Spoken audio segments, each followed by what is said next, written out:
अच्छा जी, तो income tax ordinance में एक और हेड ऑफ इनकम है which is considered to be income from property. Income from property किस चीज को कहा जाता है? जो इनकम फ्रॉम प्रॉपर्टी है वो प्रॉपर्टी किस चीज को रेफर करती है? तो property is refer to as a land and building. So अगर आपके पास सिर्फ लैंड है, अगर आपके पास सिर्फ बिल्डिंग है, या आपके पास लैंड एंड बिल्डिंग दोनों है, तो ये तमाम की तमाम चीज़ें जो है that is going to be considered as property. और इस प्रॉपर्टी को अगर आप रेंट आउट करते हो तो उस रेंट आउट करने की वजह से जो आपको पैसे मिलेंगे that is going to be considered as income from property. So what exactly is income from property? Income from property का कॉन्सेप्ट ये है कि अगर आपके पास कोई प्रॉपर्टी है, और टैक्सेशन के एतबार से प्रॉपर्टी किसको कहते हैं? लैंड को, बिल्डिंग को, या फिर लैंड एंड बिल्डिंग दोनों। मतलब क्या हुआ? सिर्फ ज़मीन है। मतलब क्या हुआ? एक फ्लैट है। मतलब ज़मीन भी तुम्हारी है, उस पर बिल्डिंग भी तुमने कंस्ट्रक्ट करी हुई है, तो that's a land and building. अब बेसिकली अगर आपके पास कोई भी प्रॉपर्टी है उसको आप रेंट आउट करते हो, तो रेंट आउट करके जो आमदनी आती है, रेंटल इनकम आता है, उस रेंटल इनकम को इनकम फ्रॉम प्रॉपर्टी कहा जाएगा। तो हम ज़रा आगे बढ़ते हैं, और आगे बढ़ते हुए थोड़ी सी हम डिस्कशन करते हैं और बात करते हैं कि what exactly do mean by the concept of rent. तो अब देखो, रेंट की जो डेफिनेशन है as per the income tax ordinance वो क्या है? कहता है rent means any amount received और receivable by the owner of a land,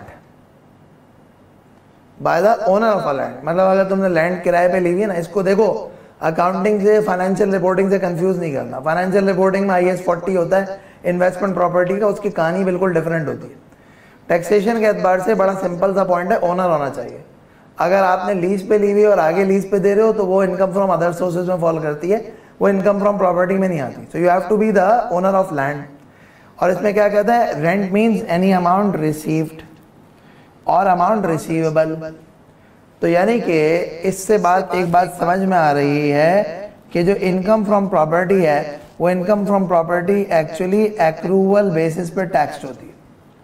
income from property actually accrual basis पे टैक्स होगी। मतलब क्या हुआ? मतलब अगर आपको अपने टेनेंट से जो है वो एक साथ 6 महीने के, 8 महीने के पैसे मिल गए या साल के पैसे मिल गए, तो वो साल के पैसों के ऊपर जो है ना, ऐसा नहीं होगा कि टैक्स अभी लग जाए, बल्कि उसमें क्या होगा, उसको आगे कैरी, यानी कि it has to be an accrual basis. Received by the owner of a land or a building as a consideration for the use or occupation of the right to use or occupy the land or building, and includes any forfeited deposit paid under a contract for the sale of land or building. So अब देखें, अब बात समझिएगा और बात देखिएगा ज़रा, concept क्या है क्या नहीं है, मैं आपको इसको थोड़ा सा एक्सप्लेन कर देता हूँ।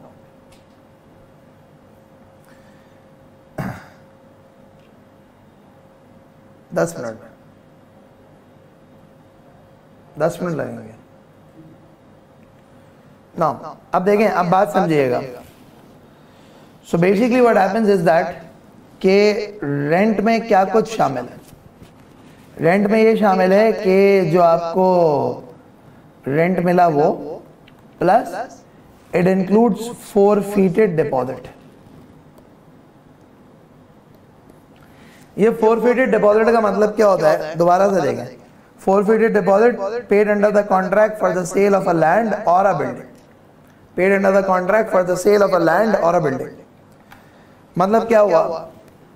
मतलब ये है कि देखें, आपके पास एक लैंड थी या आपके पास एक बिल्डिंग थी, आपने उसका सौदा कर दिया सेल का, आपने सेल का कॉन्ट्रैक्ट में एंटर हो गए। थर्ड पार्टी को आपने कहा भाई देखो बात सारी है कि we have entered into a contract, अब एक काम करो कि टोकन दे दो, जिसको हम बयाना भी कहते हैं, एडवांस भी कहते हैं, टोकन भी कहते हैं। अच्छा, तो मैं मार्केट का असूल बता रहा हूँ। मार्केट का असूल यह है कि टोकन के अंदर क्या होता है कि जो भी टोकन दिया ना, अब जैसे फॉर एग्जांपल भाई 2 करोड़ की डील हुई, 2 करोड़ की डील में आपने इसको कहा टोकन दे दो, उसने कहा लेट से भाई ये 2 लाख रुपए टोकन रख ले। अच्छा, अब 2 लाख रुपए का टोकन दे दिया, या 5 लाख का टोकन दे दिया, या 10 लाख का टोकन दे दिया, व्हाट्सएवर दैट इज। मार्केट का असूल यह है कि अगर बायर बैकआउट करता है ना डील से, तो वो अपना फोरफीट करेगा। अगर बायर बैकआउट करता है ना उसके 2 लाख गए, लेकिन अगर सेलर बैकआउट करता है ना तो वो डबल पैसे देगा। अगर सेलर बैकआउट करता है वो डबल पैसे देगा, वो 2 नहीं 4 लाख रुपए देगा। सो आई रिपीट, अगर सेलर बैकआउट करता है तो वो 2 नहीं वो 4 लाख रुपए देगा। खैर, तो इनकम टैक्स ऑर्डिनेंस क्या कहता है? कहता है अगर तुम किसी जमीन का या किसी बिल्डिंग के बेचने का कॉन्ट्रैक्ट कर रहे हो तो उस जमीन के या बिल्डिंग के बेचने के कॉन्ट्रैक्ट के अंदर जो तुम्हें पैसे मिल रहे थे उसमें अगर तो यानी कि कोई फोरफीट हो गया, डिपॉजिट हो, तुमने पैसे रख लिए और रखने के बाद जो ना तुम बैठ गए, तुमने कहा भाई सही है, नहीं पैसे दे रहे ना, यानी अगर आप डील कंक्लूड नहीं कर रहे ना आपको पैसे वापस नहीं दे रहे।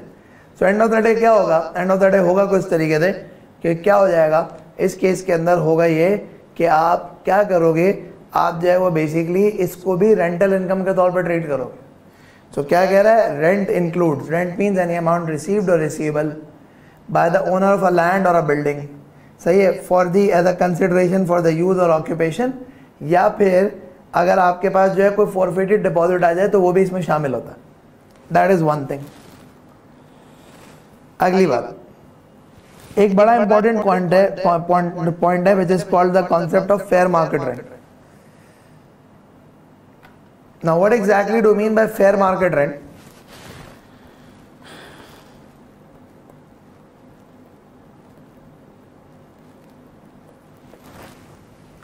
देखें, अक्सर और बेहतर ऐसा होता है कि एक आपके पास फ्लैट है, उसका किराया होना चाहिए 1 लाख रुपए।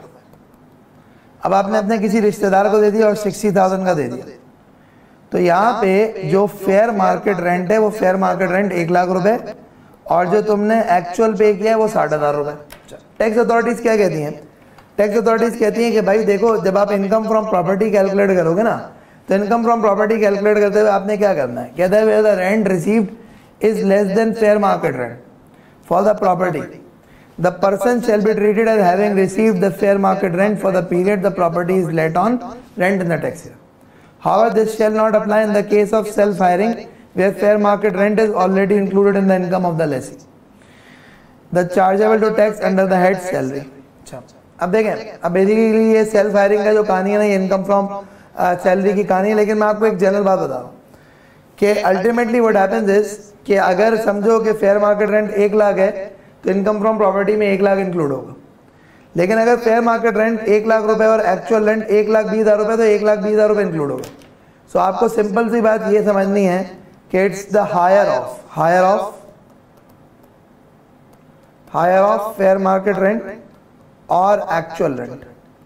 तो क्या करना है? फेयर मार्केट रेंट या जो एक्चुअल रेंट, इसमें से जो भी हायर है आपने अल्टीमेटली उसको अपनी इनकम फ्रॉम प्रॉपर्टी में शामिल करना। एक बात। अगला पॉइंट क्या है? कहता है where any amount is received by person for the lease of a building together with plant and machinery और provision of amenities so and so such amount shall be chargeable to tax under the head income from other source. तो इसमें मैं आपको कह रहा हूं building with machinery. देखिए बात समझिएगा, अब अक्सर और बेशतर ऐसा होता है कि आजकल जो कॉन्सेप्ट चल पड़ा है फर्निश्ड ऑफिसेस का, अगेन बात कर रहा हूं अकाउंटिंग से, कंफ्यूज ना करिएगा, टैक्सेशन का व्यू पॉइंट ही बिल्कुल डिफरेंट होता है। अगर हम अकाउंटिंग के एतबार से बात करें तो फर्निश्ड ऑफिसेस में तो फिर देखा जाता है कि जी सिर्फ खाली जगह के पैसे कितने होते हैं और फर्निश्ड ऑफिस के पैसे कितने। बट खैर, इनकम टैक्स ऑर्डिनेंस क्या कहता है? इनकम टैक्स ऑर्डिनेंस कहता है कि भाई अगर तुम कोई लैंड या बिल्डिंग रेंट आउट करो और उस लैंड और बिल्डिंग के साथ तुम जो है ना कोई मशीनरी दे रहे हो, कि मतलब अक्सर और बेहतर होता था फैक्ट्री के फ्लोर पे स्टिचिंग यूनिट है भाई, 500 मशीनें लगी हुई ले लो, किराए पे ले लो। तो अगर भाई 500 मशीनें ले ली लगी हुई हैं, किराए पे ले लो, तो अल्टीमेटली होगा क्या? अल्टीमेटली होगा कुछ तरीके से कि लैंड हो गया, बिल्डिंग हो गई और फिर मशीनरी भी दी है, तो जो पैसे मिल रहे हैं वो सिर्फ और सिर्फ लैंड बिल्डिंग के थोड़ी मिल रहे हैं, वो मशीनरी के ही मिल रहे हैं। अक्सर अब ऐसा होता है कि जी हम जगह देते हैं और जगह देते वक्त बिजली का मीटर एक होता है, तो हम फिर जो है यूटिलिटीज के पैसे अलग चार्ज कर लेते हैं। तो इनकम टैक्स ऑर्डिनेंस ये कहता है कि अगर तो आपने लैंड और बिल्डिंग के किराए में और भी चीज़ें शामिल कर दी हैं, तो फिर उस केस के अंदर 2 चीज़ें देखी जाएंगी। वो दो चीज़ें क्या देखी जाएंगी, वो दो चीज़ें ये देखी जाएंगी कि आइडियली स्पीकिंग तो आप इसको सेपरेट आउट कर दो, आइडियली स्पीकिंग तो आप इसको सेपरेट आउट कर दो। क्या मतलब, जो लैंड और बिल्डिंग का उसको अलग कर दो, जो किराया का ना उसके हिसाब को अलग कर दो। यानी जो लैंड और बिल्डिंग है उस लैंड एंड बिल्डिंग का उठा के आप क्या करो, उसको आप रेंट ट्रीट कर दो। और इसके अलावा जो अदर एमिनिटीज का है या जो कि मशीनरी वगैरह का है उस सब कुछ को उठा के आप क्या करोगे, उस सब कुछ को उठा के आप करोगे इनकम फ्रॉम अदर सोर्सेज। तो अगर हम इनकम फ्रॉम प्रॉपर्टी की बात करें तो उस इनकम फ्रॉम प्रॉपर्टी में एक बड़ा इंपॉर्टेंट पॉइंट है डेफिनेशन ऑफ रेंट, कि व्हाट एग्जैक्टली इज रेंट। तो रेंट की डेफिनेशन में क्या कुछ आ गया अब आपके सामने। रेंट की डेफिनेशन में basically rent includes what, rent includes the amount received और receivable plus the forfeited deposit under the contract for the sale of land और बिल्डिंग। ये कुछ क्वेश्चंस आपके सामने हैं, इसको अटेम्प्ट करें, 5 मिनट ले लें, फिर डिस्कशन करते हैं। कहता है in respect of each of the independent situations mention below calculate the amount which will be treated as rent chargeable to tax under the head income from property. Bilal received rent of 50,000 per month during tax year 2021 when the fair market rent of the property was 60,000 per month. So ultimately क्या होगा, 60,000 multiplied by 12, 720,000 income from property में जाएगा। 720,000 is going to be considered as rent.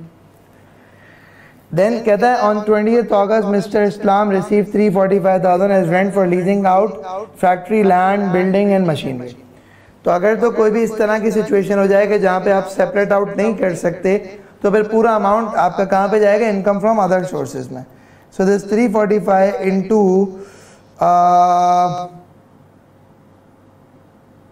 345 is going to be the other sources. कहता है ABC limited owns a residential house and has provided the same to one of its employees for no rent.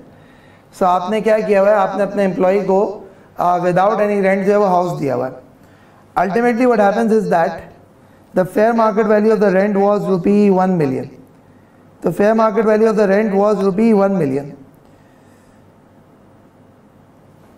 So ultimately what happens is that कि जब भी इस तरह की situation होती है ना कि आपने अपने एम्प्लॉय को कोई भी जगह रेंट आउट की हुई है और जगह रेंट आउट की हुई है तो उस केस के अंदर अगर तो आपने उसको फ्री में अकोमोडेशन दी हुई है तो जो परक्यूजिट आपने दिया हुआ है, जो बेनिफिट आपने उसको दिया हुआ है वो एम्प्लॉय की सैलरी में ऐड हो रहा होता है, तो उससे एम्प्लॉयर के ऊपर कोई कॉन्सिक्वेंसेज नहीं होते।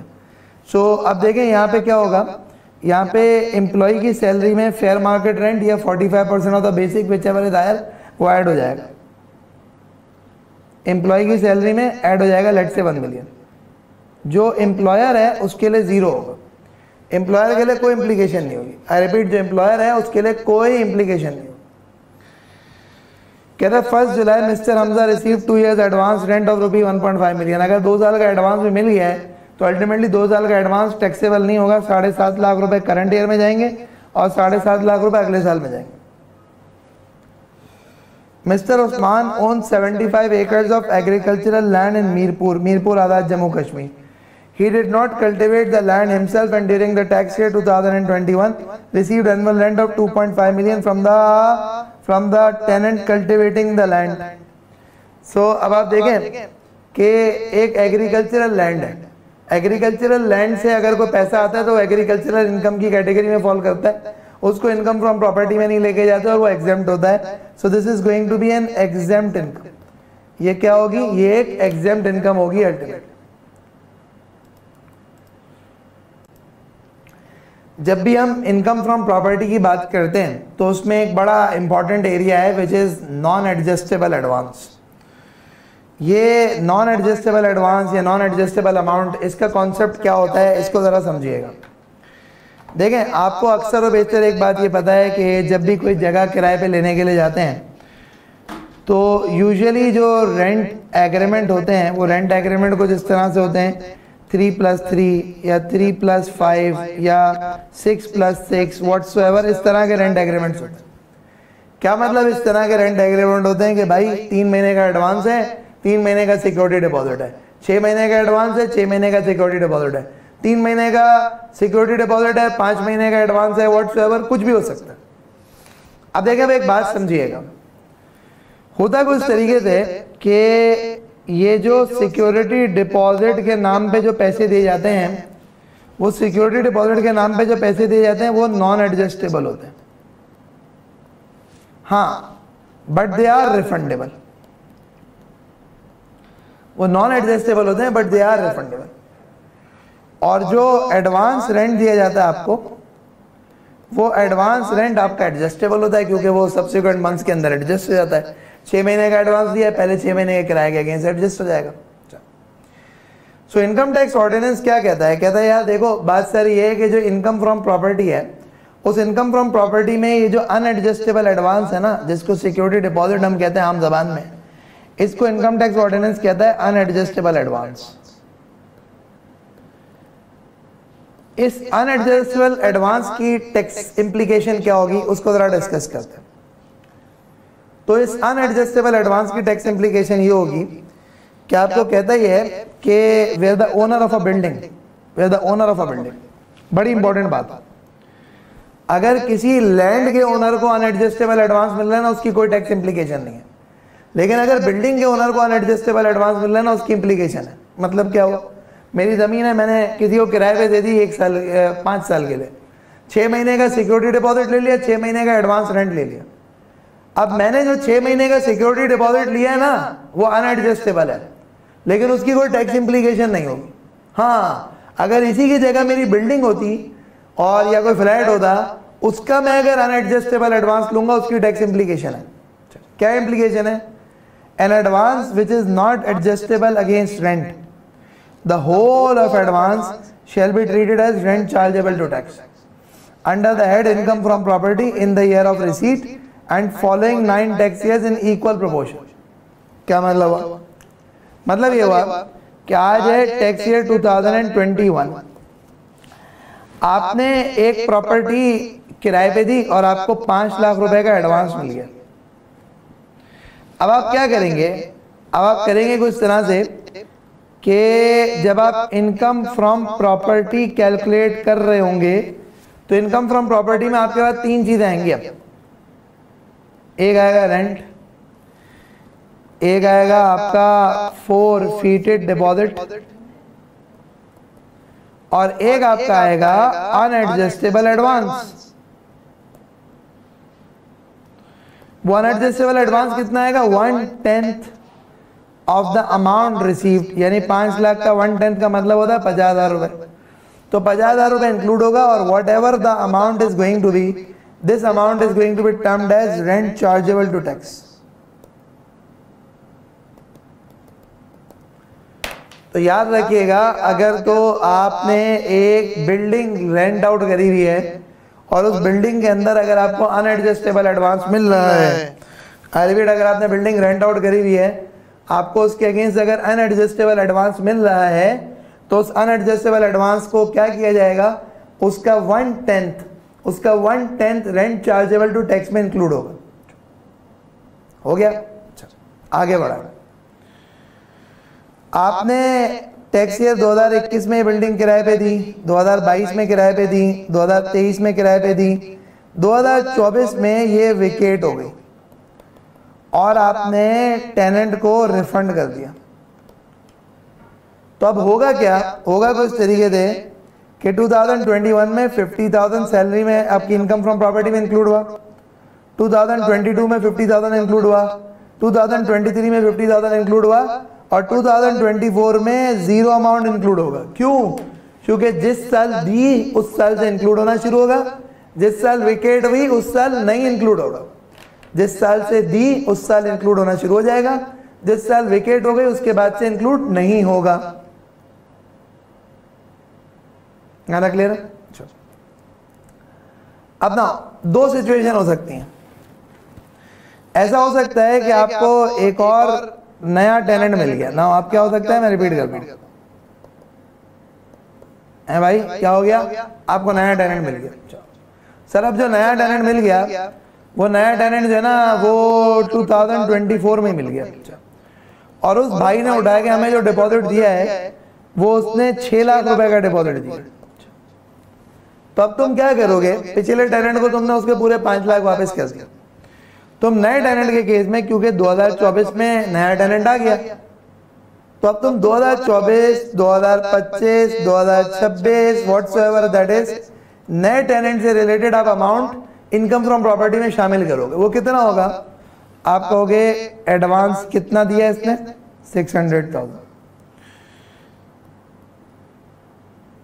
ऑलरेडी इंक्लूडेड कितना है, 3 साल का 50,000 के हिसाब से 150,000। रिजल्टिंगली जी बैलेंस कितना बचता है, 450,000। तब आप क्या करेंगे, आप 450,000 को, आई रिपीट रिजल्टिंगली बैलेंस कितना बचता है, 450,000। तो आप क्या करेंगे, आप इस 450,000 का कुछ पोर्शन, यानी कि 450,000 मल्टीप्लाई 1/10 गिव्स यू 45,000। अब 2024 में 45,000, 2025 में 45,000, 2026 में 45,000। कब तक, उस वक्त तक जब तक के, मैं रिपीट करता हूं, कब तक, उस वक्त तक जब तक के ये मामला सेटल नहीं हो जाता, आप इंक्लूड करेंगे।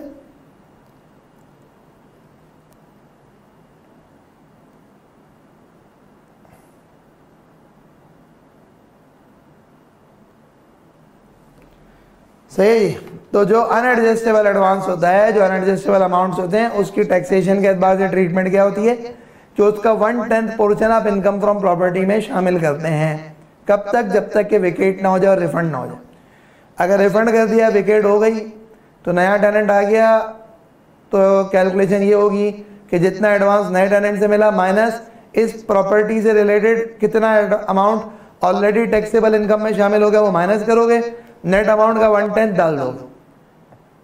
अगर नया टेनेंट इस साल नहीं आया, अगले साल आया, तो अगले साल से कहानी शुरू होगी।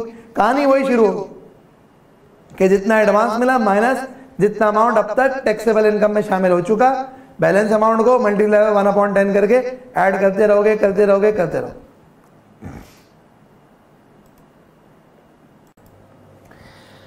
अब इनकम फ्रॉम प्रॉपर्टी के ऊपर टैक्स कैसे कैलकुलेट होगा, तो इनकम फ्रॉम प्रॉपर्टी के ऊपर टैक्स कैलकुलेट करने के लिए आपके पास 2 चॉइसेस हैं एज एन इंडिविजुअल और AOP. You have got 2 choices. वो ये है कि इंडिविजुअल और एओपी के पास एक चॉइस है कि इस इनकम फ्रॉम प्रॉपर्टी को एनटीआर के थ्रू, यानी नॉर्मल टैक्स रिजीम के थ्रू टैक्स करवा ले, या फिर इनकम फ्रॉम प्रॉपर्टी को जो है वो बेसिकली एफटीआर के थ्रू टैक्स करवा ले। क्या मतलब, आपको याद होगा एनटीआर के अंदर क्या होता है, हम एक्सपेंसेस क्लेम करते हैं, और एफटीआर के अंदर क्या होता है, हम एक्सपेंसेस क्लेम नहीं करते। अच्छा, एक बात मजे की बता दूं कि जो कंपनी है ना वो ऑलरेडी एनटीआर में फॉलो करती है। जो कंपनी है वो ऑलरेडी एनटीआर में फॉलो करती है। ये सिर्फ इंडिविजुअल एओपी के लिए कि they have got a choice, either they can fall under NTR और FTR. Now what exactly is it all going to be, तो आप देखें, आप समझें। अब क्या कहता है, कहता है in computing the income of a company chargeable to tax under the head income from property for a tax year, a deduction shall be allowed for the following expenditures और अलाउंसेस नेमली। तो basically what happens is that कि क्या होगा, अब देखो income from property calculate कैसे होगी। Income from property calculate जो होगी वो ऐसे कैलकुलेट होगी, आप कहेंगे रेंट, आप कहेंगे फोरफीटेड डिपॉजिट, आप कहेंगे अनएडजस्टेबल एडवांस, अनएडजस्टेबल एडवांस, अनएडजस्टेबल एडवांस।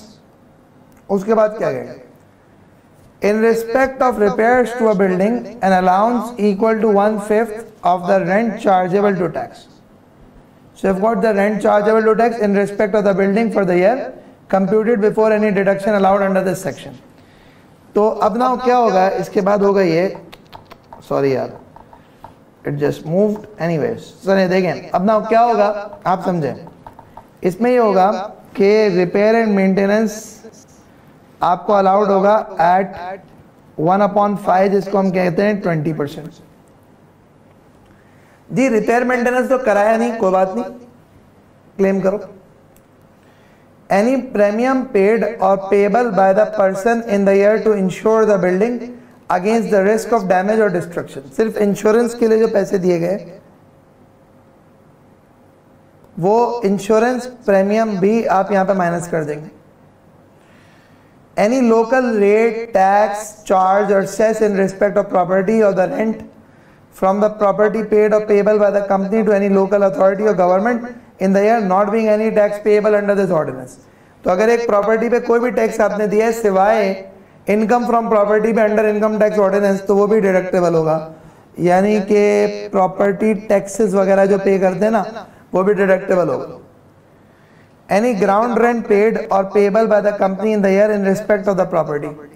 तो अगर यूजुअली जो फ्री होल्ड प्रॉपर्टीज होती हैं उसमें कुछ ग्राउंड रेंट की पेमेंट होती है, तो आपने जो ग्राउंड रेंट पे करना है वो भी माइनस हो जाएगा।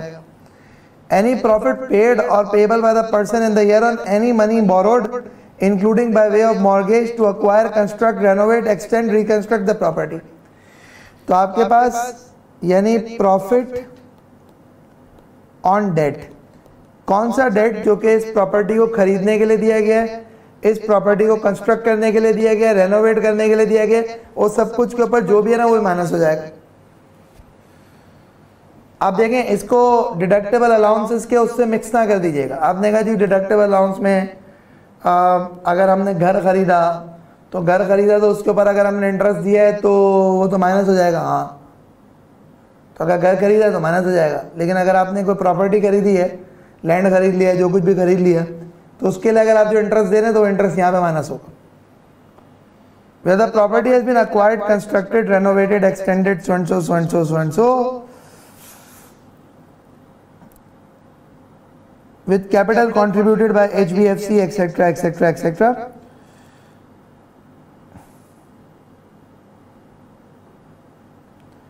तो अगर आपने बैंक को कोई इंटरेस्ट देना है इस प्रॉपर्टी के ऊपर जो कि आप रेंटल के लिए यूज करो, वो माइनस होगा।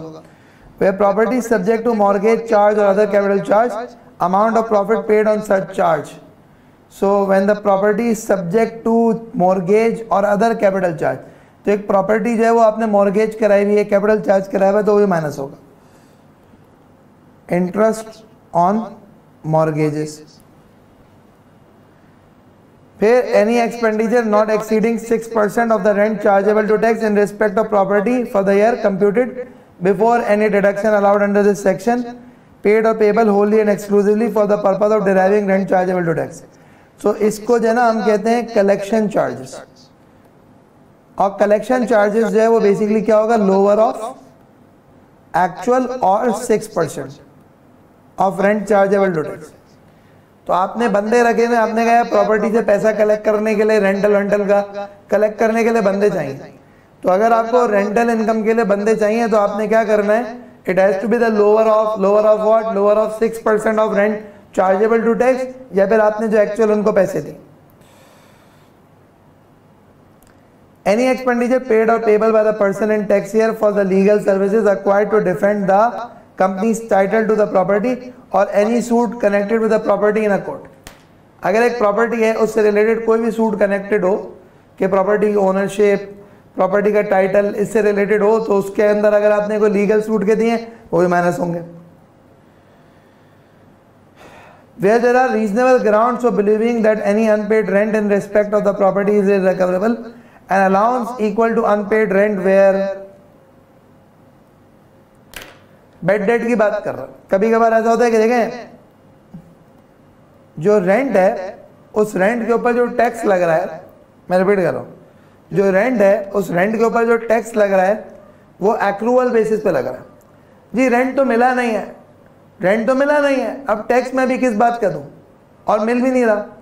तो आपको इनकम टैक्स ऑर्डिनेंस कहता है एक काम करो, बेड डेट क्लेम कर लो, लेकिन उस बेड डेट को क्लेम करने के लिए कंडीशन फुलफिल होना जरूरी है। टेनेंसी वाज बोनाफाइड, रिटन हो, the defaulting tenant has vacated the property और steps have been taken to compel the tenant to vacate the property. जी टेनेंट छोड़ के भी नहीं गया, ना आपने कुछ करा, ना वो छोड़ के गया, फिर क्यों रो रहे हो? फिर कौन सा बेड डेट, तुमने छोड़ा हुआ है ना। And the defaulting tenant is not in occupation of any other property of the company. एक तरफ तुम बोल रहे हो बेड डेट हो गया जी, दूसरी तरफ उसको दूसरी प्रॉपर्टियां किराए पे दे रहे हो। अबे क्या किसको बेवकूफ बना रहे हो? आप समझ रहे हो किसको बेवकूफ बना रहे हो? Company has taken all reasonable steps to institute legal proceedings वगैरह वगैरह वगैरह for the recovery of unpaid rent. The unpaid rent has been included in the income of the company chargeable to tax under the head income from property for tax year in which the rent was due and the tax has been duly paid on such income. तो अगर तो आज से 2 साल पुराना एक rent receivable है, उस पर आपने इनकम फ्रॉम प्रॉपर्टी पे टैक्स भी दे दिया, सब कुछ दे दिया, टेनेंट पैसे नहीं दे रहा, आपने खाली भी नहीं कर रहा, आपने कोर्ट में केस कर दिया उसके खिलाफ, खाली करवाने के सारे स्टेप ले रहे हो, सब कुछ कर रहे हो, अब आप बैड डेट क्लेम कर सकते हो। इसमें फिर 1-2 बातें हैं कि अगर सब्सिक्वेंटली रिकवर हो जाएगा तो उस केस के अंदर आप उसको टैक्सेबल इनकम में शामिल कर देंगे। यहां तक क्लियर है ना? तो ये क्या होगा, ये एनटीआर के अंदर आपका इंक्लूड हो जाएगा। दूसरा ऑप्शन क्या है आपके पास? दूसरा ऑप्शन है कि आप एफटीआर पे चले जाएं। तो एफटीआर पे जब आप जाएंगे तो क्या होगा उसको जरा समझना।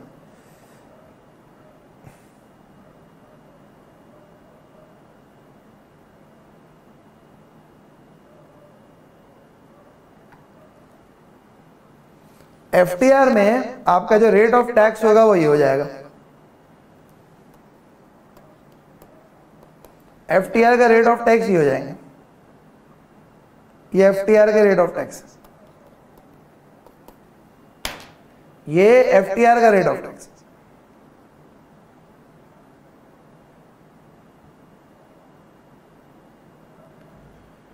तो अगर तो नॉर्मल टैक्स रिजीम में फॉल करेगा तो टैक्स की इंप्लीकेशन अलग है, अगर फाइनल टैक्स रिजीम में फॉल करेगा तो टैक्स की इंप्लीकेशन और।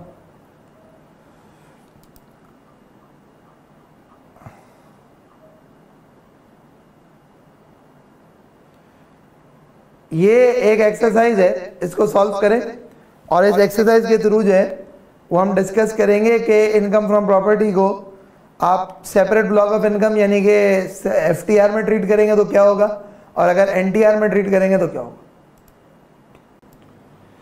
सो अगर हम इस केस के अंदर देखें, so what actually happens is it says mister Mubeen owns a property at Gulberg, Lahore. The said property was rented out to Mr. Asad at a rent of 175,000 per month.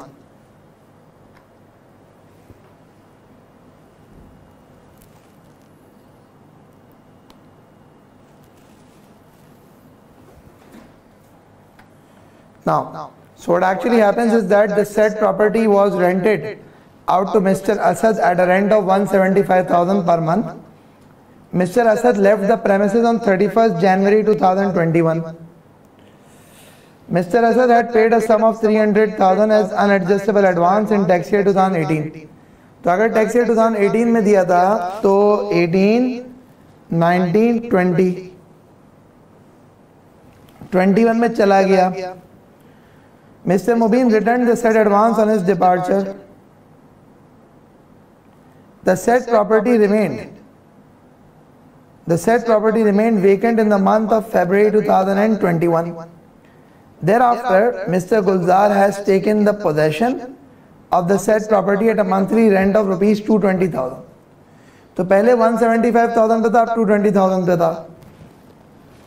New tenant has paid a sum of 350,000 as a security. Mr. Mubin incurred the following expenses in connection with the said rented property. Insurance है, property tax है, salary of employ है, bank charges है, फी to lawyer है। His income from salary this इसको छोड़ें, चलें जरा ना क्विकली डिस्कशन करते हैं इसका कि आपके पास जो है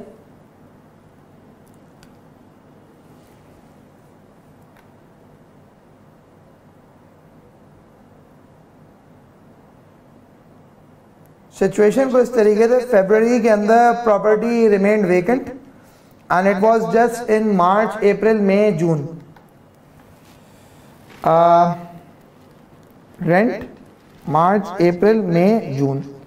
So ये टोटल हो जाता है 4 months का मल्टीप्लाई बाय 4 months का multiply by what, multiply by आप करेंगे कितना, that is actually gonna be what, ultimately 220,000.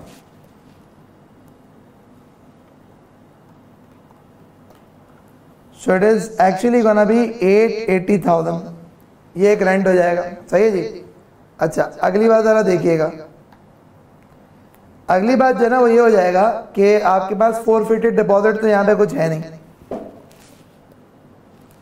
अनएडजस्टेबल advance की बात करते हैं।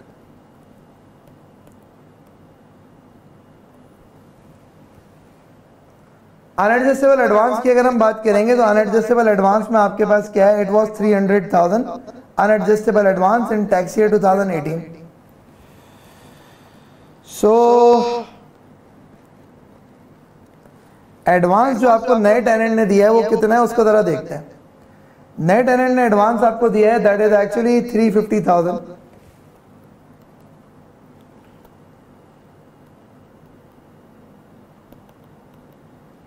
लेस ऑलरेडी टैक्स्ड, तो जो ऑलरेडी टैक्स्ड है वो कितना था, 300,000, तो 3 साल टैक्स हो चुका था।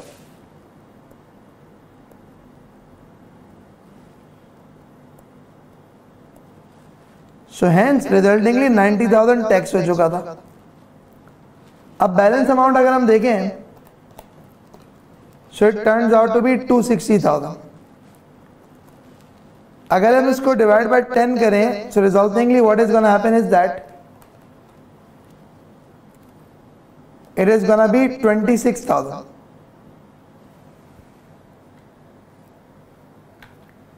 It is gonna be 26,000।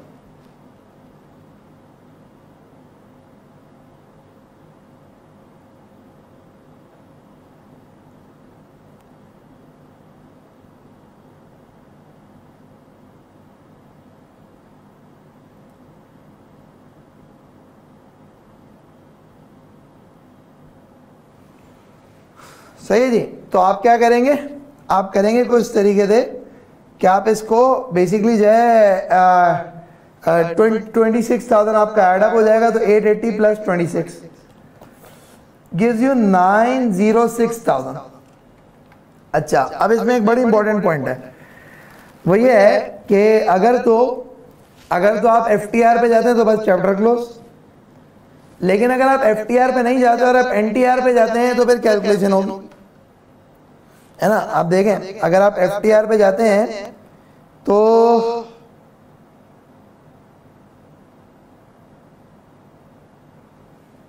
क्या हम कुछ मिस्टेक कर रहे हैं?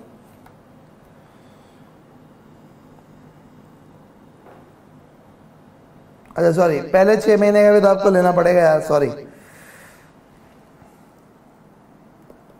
175,000 मल्टीप्लाई बाय आपका जुलाई से लेके अगस्त, सितंबर, अक्टूबर, नवंबर, दिसंबर, जनवरी, 7 मंथ्स का और भी हो जाएगा।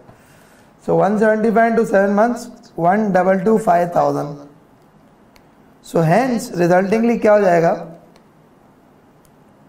Plus 880 plus 26 gives you 2131,000। Chapter close. अगर तो आप इसको फाइनल एफटीआर में डाल रहे हैं तो बस चैप्टर क्लोज, लेकिन अगर आप क्लेम कर रहे हैं दूसरे एक्सपेंसेस तो फिर उस केस के अंदर क्या होगा, उस केस के अंदर होगा ये कि अगर आप इसको एनटीआर में डालते हैं तो रेंट चार्जेबल हो जाएगा 2131,000। उसमें आप लेस कर देंगे, क्या चीज लेस कर देंगे, रिपेयर एंड मेंटेनेंस, जो कि 1/5 अलाउड होता है।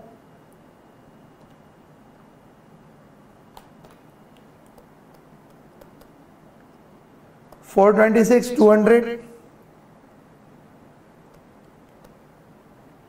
कलेक्शन चार्जेस जो है ना, आपने कितने पे करें,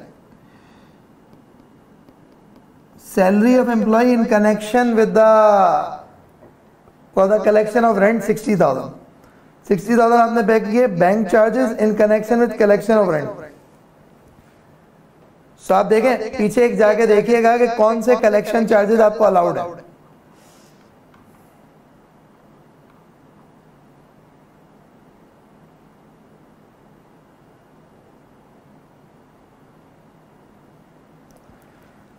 Any expenditure not exceeding 6% of the rent chargeable to tax in respect of the property for the year computed before any deduction allowed।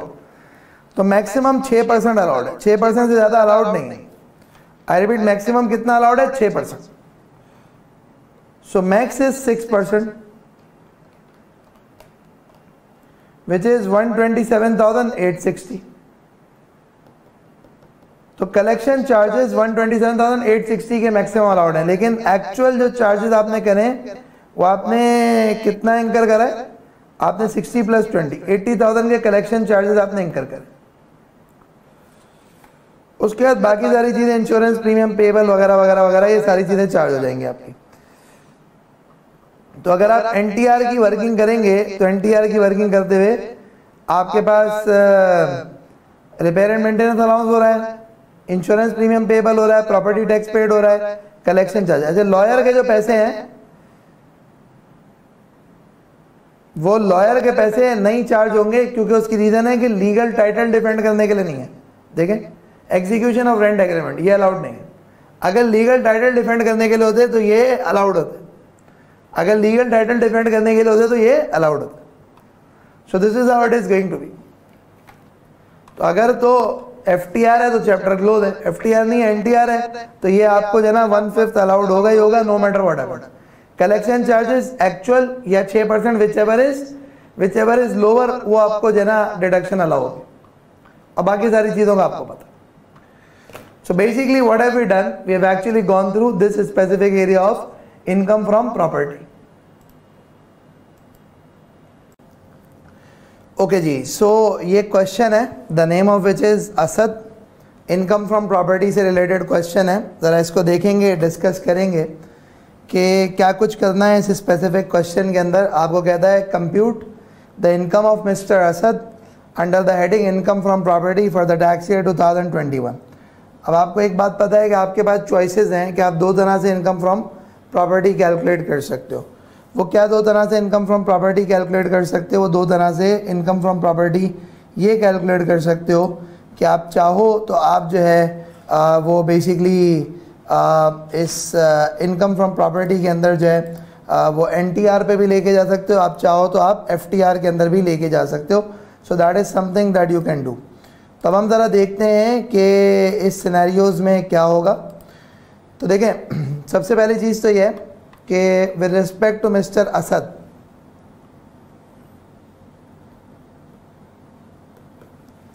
With respect to mister Asad आपको क्या बात कह रहा है?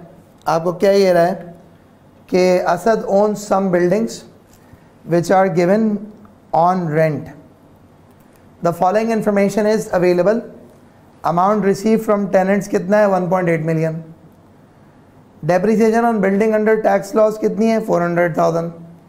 प्रॉपर्टी टैक्स कितना है? 100,000। Municipal government taxes 100,000। Agreement with tenants provide that tenants should pay the taxes. So tenants tax pay करेंगे। General and administrative expenses is this. Rent received includes 600,000 for the 3 years commencing from 1st July of the current tax year. So rent received includes 600,000 for 3 years. So अब आपके पास जो है annual rent received जो है ना from tenant है 1.8 million. Rent received जो है उसमें इंक्लूड हो जाएगा 600,000 for 3 years commencing from 1st July of the current tax year. Mr. Asad follows the accrual basis of accounting and its income year is July to June 2021. तो हम क्या करेंगे इस केस के अंदर, इसको ज़रा देखते हैं। हम इस केस के अंदर करेंगे कुछ तरीके से। हम कहेंगे कि जी देखें, जो रेंट रिसीव्ड या रेंट रिसीवल है वो कितना है उसको ज़रा देखें।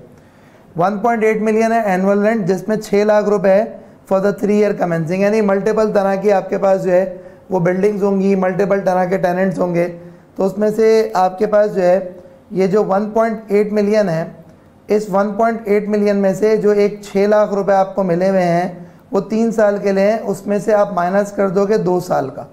क्यों 2 साल का माइनस कर दोगे? Because out of this 1.8 million जो 6 लाख रुपए है वो 6 लाख रुपए आपका क्या है? वो 3 साल का है। For the from 1st July of the current tax year so and so, तो इसमें से आप 2 साल का माइनस कर दें। अच्छा, अब अगर हम देखें यहाँ पे तो 1.8 million minus 400,000 gives you 1.4 million. उसके अलावा अगर हम देखते हैं तो आपके पास एक और चीज़ जो आ रही है, that is actually the depreciation. So depreciation जो है वो कोई आपको अलाउड नहीं होगी। अब हम यहाँ पे क्या करेंगे, हम कहेंगे कि जी कोई एडवांस नहीं आ रहा, कुछ नहीं हो रहा। सो क्योंकि सारे एक्सपेंसेस गिवन है, इसमें हम अज्यूम करेंगे कि ये इसको FTR की बेसिस के ऊपर जो है वो कैरी करेगा। अच्छा, अगर ये FTR की बेसिस के ऊपर कैरी करेगा तो आप क्या करोगे, आप कहोगे रिपेयर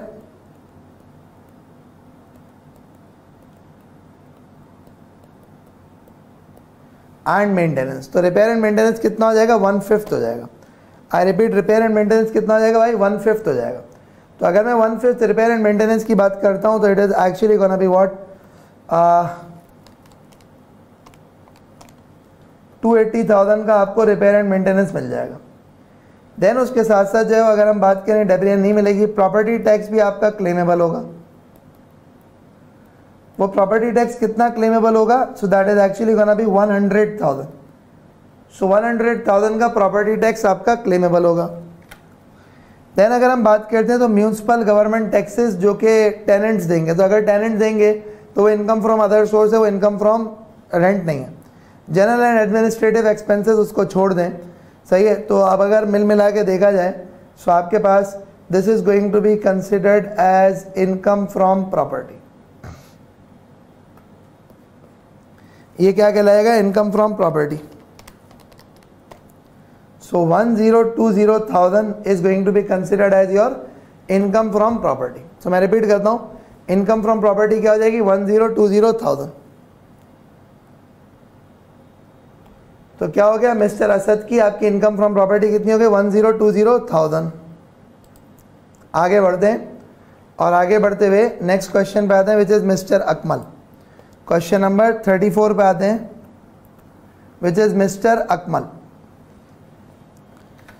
सो अगर हम देखें तो आपको कहता है Akmal purchase 4 same size flats at the top floor of an apartment.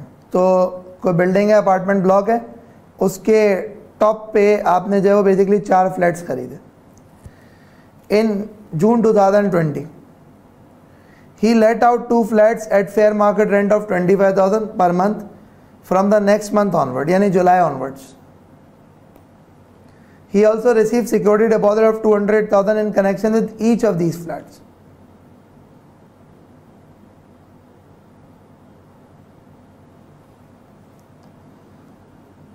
Mr. Akmal entered into an agreement to sale of a third flat and receive 100,000 as token money on 25th June 2020. The rest of the proceeds amount was to be paid in 15 days time.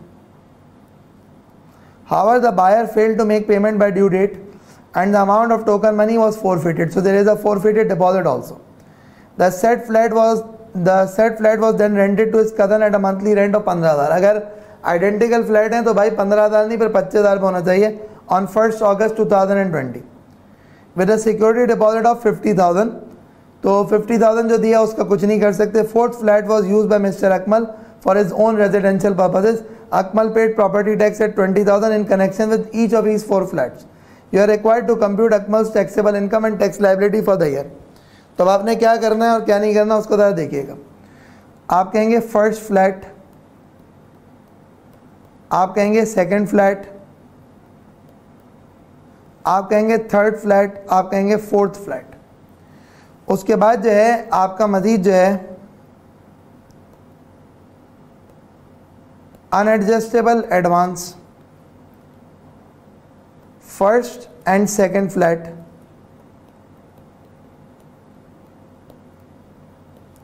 फिर आपके पास जो है वो third flat, फिर उसके बाद आपके पास क्या हो जाएगा, फर्स्ट और सेकंड फ्लैट हो गया, थर्ड फ्लैट हो गया। और मजीद अगर हम देखें तो मजीद सिचुएशन ये है कि हाँ, फिर उसके बाद आपके पास आ गया फोरफीटेड डिपॉजिट। सो ये तमाम की तमाम चीज़ें हो गई। पहले फ्लैट 25,000 रुपये महीने के हिसाब से किया 12 महीने के लिए, सेकंड फ्लैट भी 25,000 के हिसाब से किया 12 महीने के लिए, थर्ड फ्लैट बेशक 25,000 रुपये के हिसाब से नहीं किया, आपने उसको 25,000 पे रिकॉर्ड करना है। कितने महीने के लिए, अगस्त ऑनवर्ड्स है, यानी जून के बाद आता है जुलाई, जुलाई छोड़ दें अगस्त ऑनवर्ड्स है। So this is actually gonna be 11 months और फोर्थ का कुछ भी नहीं होगा। सो रिजल्टिंगली अगर हम देखें यहाँ पे तो 25 into 12 gives you 300,000, gives you 300,000। और ये आपका हो जाता है 275,000। उसके बाद फर्स्ट एंड सेकंड फ्लैट की अगर हम बात करें तो अनएडजस्टेबल एडवांस जो है ना वो 200,000 प्लस 200,000, ये दोनों के 4 लाख हो गए, multiply by 1/10। So this actually gives you 40,000। Third flat का 50,000 आपको मिला है, मल्टीप्लाई बाय 1/10, मल्टीप्लाई बाय कितने महीने के लिए मिला है, तो अगर आप देखेंगे so this amount has actually been receive for what, आपका 1 अगस्त ऑनवर्ड्स मिला है। इनफैक्ट सॉरी, ये 11/12 नहीं होगा, ये पूरा आएगा। सो this is gonna B 5,000। Forfeited deposit अगर देखा जाए तो फोरफिटेड डिपॉजिट जो है वो आपके पास कितना है, 1 लाख रुपए का। सो आपकी जो इनकम फ्रॉम प्रॉपर्टी हो जाएगी वो income from property is going to be 300 plus 300।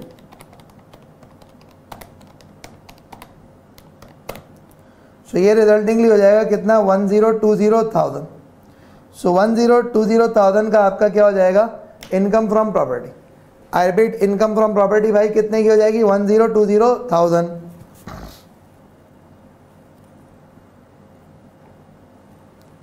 1020,000 आपकी इनकम फ्रॉम प्रॉपर्टी हो जाएगी।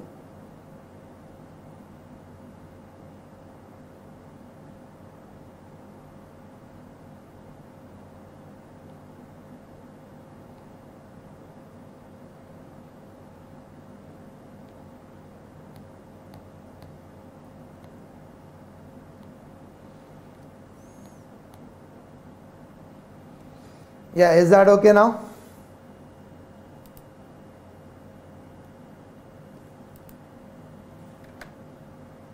ओके जी, सो क्वेश्चन नंबर 34 भी हमने कवर अप कर लिया। अब हम थोड़ा सा और आगे बढ़ते हैं और नेक्स्ट एक और क्वेश्चन है which is question number 35 Farooq के नाम से। तो इस क्वेश्चन को जो है वो देखते हैं कि इसमें क्या कुछ है।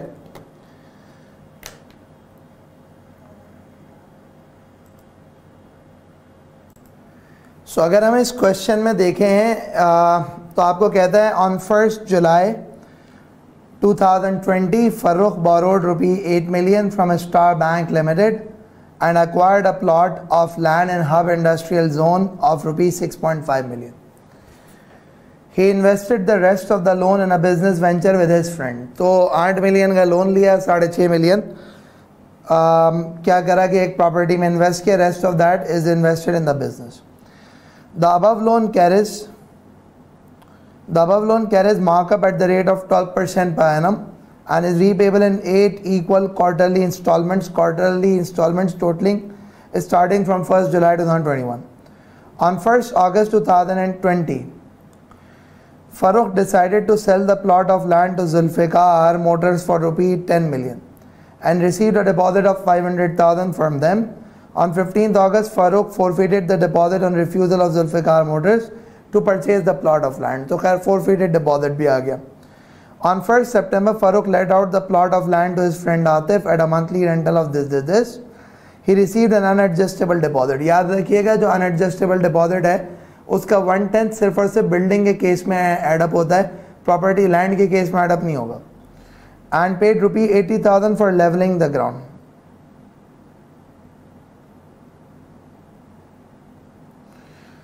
50,000 as ground rent, 12,000 an insurance premium against the risk of damages and or destruction by waterlogging, and ₹140,000 again rent collection charges. Farooq had paid ₹25,000 to a firm of professional valuer, which determined the annual rental value of the plot of land to be ₹2,160,000.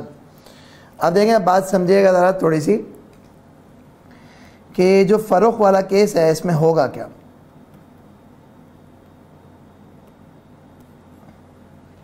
ये जो फ़रूक वाला case है इसमें होगा क्या, इसमें होगा कुछ तरीके से कि आपको कह रहा है कि Farooq borrowed ₹8 million from star bank and acquired a plot of land. So जो रेंट है उसमें आप देखें कि फेयर मार्केट रेंट क्या है और एक्चुअल रेंट क्या है, इसमें से जो भी हायर अमाउंट होगा that has to be added up. So अगर हम यहाँ पे बात करें तो आपके पास जो फेयर मार्केट रेंट है वो 150,000 फेयर मार्केट रेंट है, दैट इज बेसिकली 2160,000 पूरे साल का. So 2160 multiply by, because you gave it from September onwards, so it's September, October, November, December, 4 महीने ये, 6 महीने वो. So multiply by 10 upon 12 gives you what?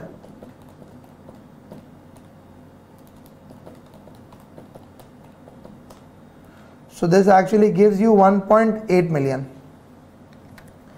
Actual rent अगर हम देखें तो एक्चुअल रेंट क्या है? एक्चुअल रेंट आपके पास कुछ तरीके से कि इट इज एक्चुअली व्हाट, आपने जो इसको किराए पे दिया है वो 1.5 लाख पे दिया है. सो 1.5 मिलियन. तो आपने क्या करना है? आपने 1.8 मिलियन टैक्सेबल बनाना है.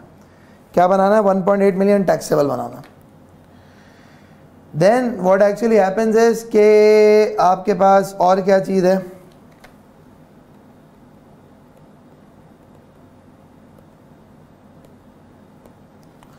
फोरफिटेड डिपॉजिट है. वो फोरफिटेड डिपॉजिट की बात करें तो वो कितना है? 500,000 का. अच्छा जी. देन उसके बाद जो है आपके पास क्या होता है?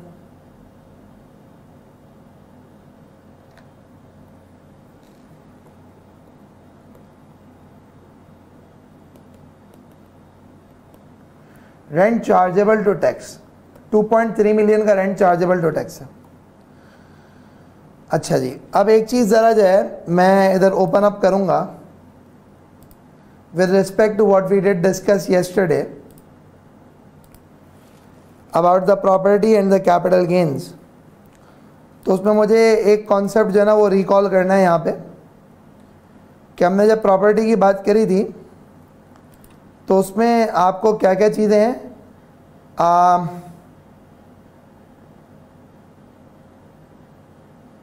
In respect of repairs to a building, ये सिर्फ बिल्डिंग के केस में अलाउड होता है. सो याद रखिएगा कि आपका जो रिपेयर एंड मेंटेनेंस है वो रिपेयर एंड मेंटेनेंस सिर्फ बिल्डिंग के केस में अलाउड है, लैंड के केस में अलाउड नहीं है. तो रिपेयर एंड मेंटेनेंस नहीं क्लेम कर लेना. फिर प्रीमियम पेड और payable for the destruction for by a person in order to insure the building, again ये भी बिल्डिंग का अलाउड है. आपने यहाँ पे क्या पे करा है? आपने जो पे किया है वो 150,000 तो छोड़ें, इसको अनएडजस्टेबल डिपॉजिट को भी छोड़ दें. 80,000 for levelling the ground, 50,000 as ground rent. तो मैं यहाँ पे एक चीज़ माइनस कर रहा हूँ which is the ground rent, वो के 50,000 हो जाएगा. लेवलिंग की कॉस्ट है उसको इनकॉर्पोरेट किया जाए नहीं किया जाए उसको देखते हैं ज़रा. देन आपके पास जो है 12,000 रुपये इंश्योरेंस प्रीमियम है अगेंस्ट द डैमेज वगैरह वगैरह, इसको भी छोड़ दें. 140,000 रेंट कलेक्शन चार्जेस हैं. तो आपके पास रेंट कलेक्शन चार्ज एक्चुअल है 140,000, 6% है of rent chargeable. So 2.3 million into 6% gives you 138,000. सो आपको जो अलाउड होगा वो 138,000 अलाउड होगा, बिकॉज मैक्सिमम जो अलाउड होता है वो 6% of the rent chargeable to tax होता है. Then Farooq had paid 25,000 to a firm of professional valuer. तो ये जो वैल्यूअर को जो पैसे दिए ना वो भी क्लेमेबल नहीं होंगे. अब बात करते हैं यहाँ पे कि और क्या चीज़ें हैं. So ji repair and maintenance building के केस में अलाउड है. प्रीमियम पेड और पेबल फॉर बिल्डिंग वो अलाउड है. ग्राउंड रेंट अलाउड है. प्रॉफिट पेड और payable by the person in the year on any money borrowed including by way of mortgage to acquire construct renovate extend or reconstruct the property in the year. अब देखें आपने loan कब लिया था भाई? 1 जुलाई 2020 को आपने लोन लिया और प्रॉपर्टी खरीदी, 6.5 मिलियन की प्रॉपर्टी खरीदी, 12% पर एनम का उसके ऊपर लोन है और repayable in 8 equal quarterly instalments starting from 1 जुलाई 2021. तो अगले साल से होगा, इस साल से नहीं है. इंटरेस्ट की पेमेंट है 6.5 मिलियन का 12%, 6.5 मिलियन का 12%. इज 780,000। अच्छा जी, ये जो लेवल करने की जो कॉस्ट है इसको ज़रा देखना पड़ेगा।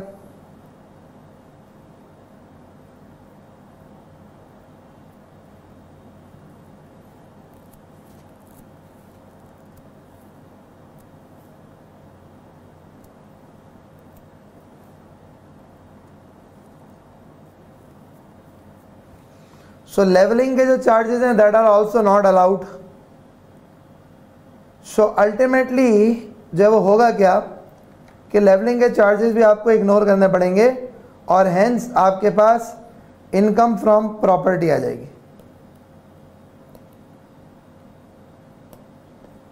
तो जो इनकम फ्रॉम प्रॉपर्टी आएगी आपके पास वो कितनी आएगी, 2.3 मिलियन माइनस 50,000 माइनस 138,000 माइनस 780,000। सो 1,332,000 1,332,000 ये आपके पास आ जाएगा। क्या आएगा भाई, 1,332,000।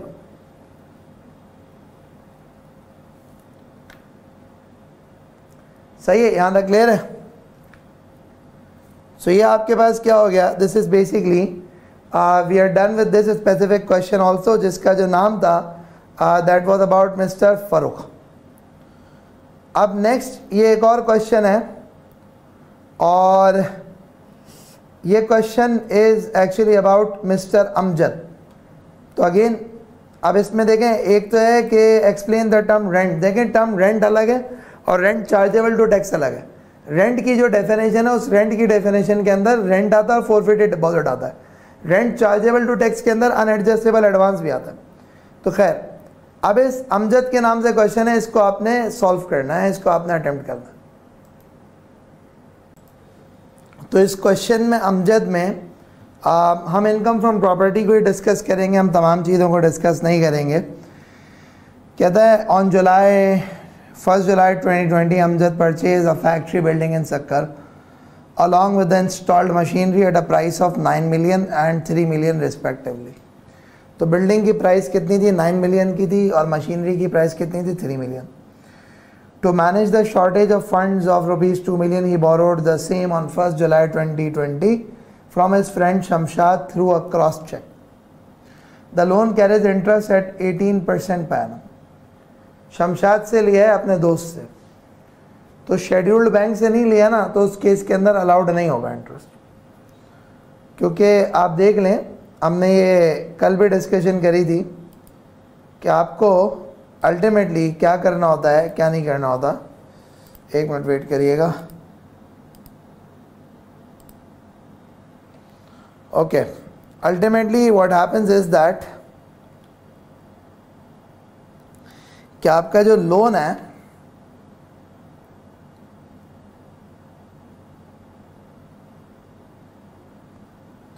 उसके ऊपर अगर आपने, एक second, I just need to go through that.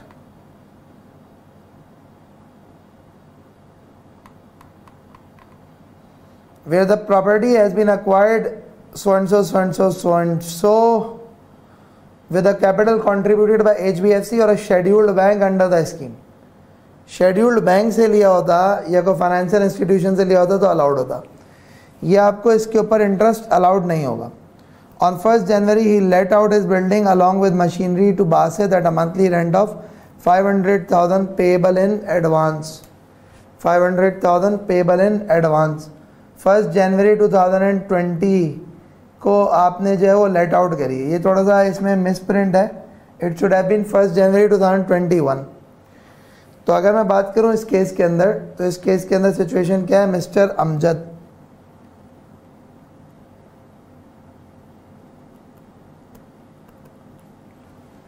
Amjad की कहानी है। अमजद के केस में आपको क्या करना है, आपको करना ये है कि आप कहोगे कि जो रेंट होगा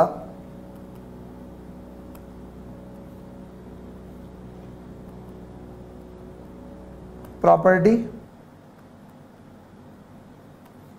अदर सोर्सेस, प्रॉपर्टी के एतबार से अगर हम देखें तो 5 लाख रुपए को आपका रेंटल है और आपने इसको रेंट आउट कर दिया ना, पेबल इन एडवांस चाहिए, महीने के शुरू में पे कर देगा।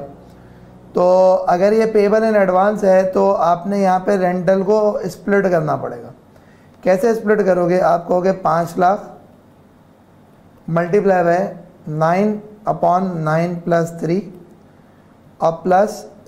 और दूसरा जो है ना आपको हो जाएगा 3/9 + 3 मल्टीप्लाई बाय 6। ये जो भी होगा 6 महीने का रेंट है ना।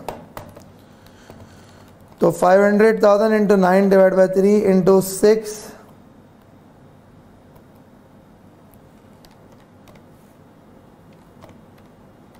9/12।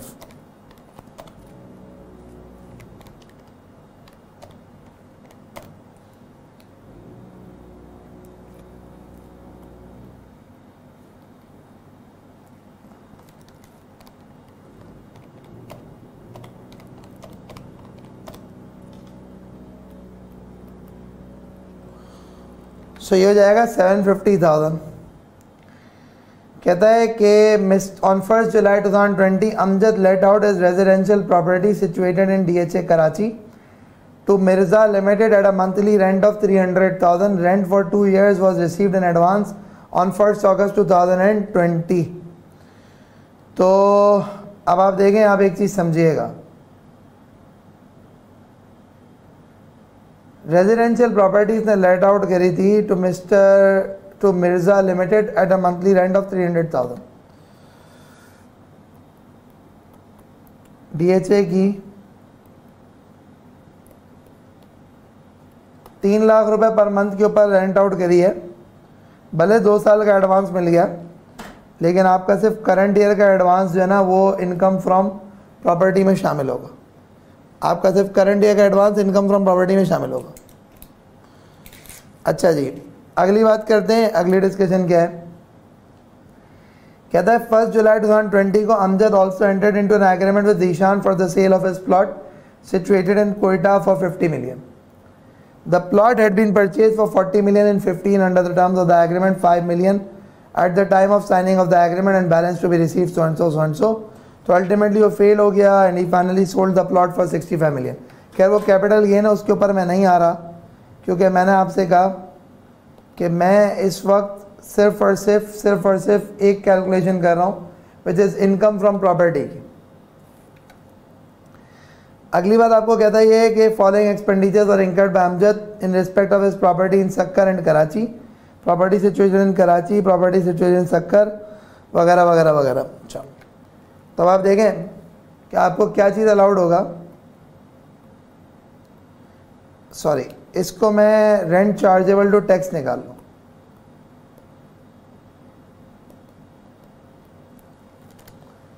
तो अगर मैं रेंट चार्जेबल टू टैक्स निकालूँ तो 2250 plus 3600 plus 5000 10850 000। Repair and maintenance 1/5 के हिसाब से ले लो।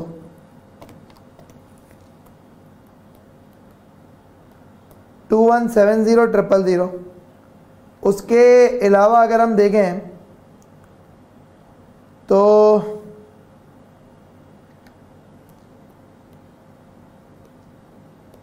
Ground rent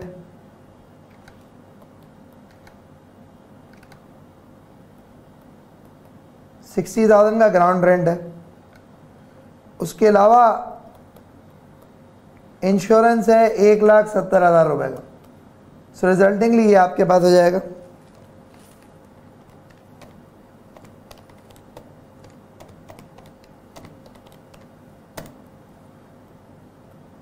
8450,000।